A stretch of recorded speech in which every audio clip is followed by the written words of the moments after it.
Dostlar, İranda evvel deyim ki Naxçıvana dünən o dron düşəndən sonra mənə belə bir məlumat atdılar dostlar. Fikir verin. Özür istəyirəm. Diqqətlə fikir verin. Ar-Rad Info adlı böyle bir Telegram kanalı var. Ar-Rad.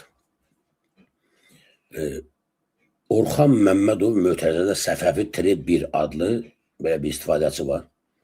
Mən əvvəl düzü bilmədim kimdir. Bunu mən öz Facebook'unda yaydım. Sonradan mənə yoldaşlar deyirlər ki, bilmədim. Bu həmin Orxandır ki, sənin də haqqında ağzına gələni danışır.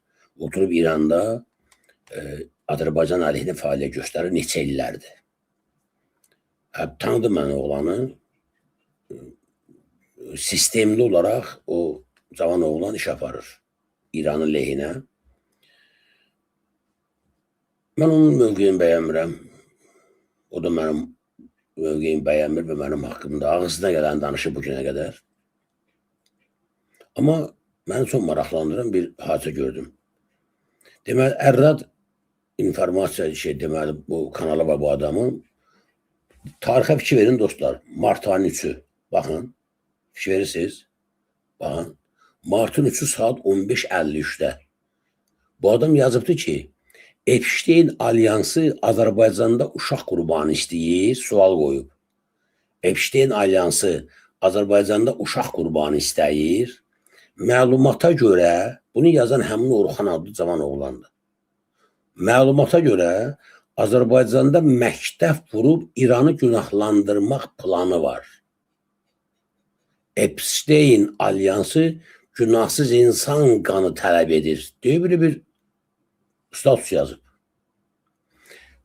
Mən bunu öz Facebook səhifəmdə yayandan sonra orada yazılan bəzi rəhlərə fikir verdim dostlar.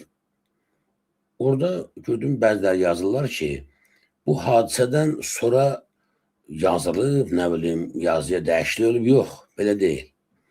Bu məlumatla, bu yazı ilə bağlı mənə məlumatı hadisə olan kimi İlqar Hüseynli verdi, bizim Xalq Parlamentinin üzvü, hörmətli İlqar bəy. Verdi ki, belə bir məlumatı dedi, özüm 2 gün bundan qabaq oxumuşam. Mən dedim, ola bilməz. Necə sana da oxumuşam bunu. Mən buradan İlqar bəydə xahiş edirəm, bu barədə çıxıb öz fikirlərini desin.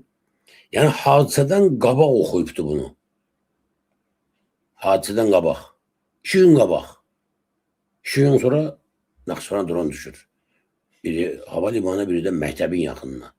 Sual yaranır.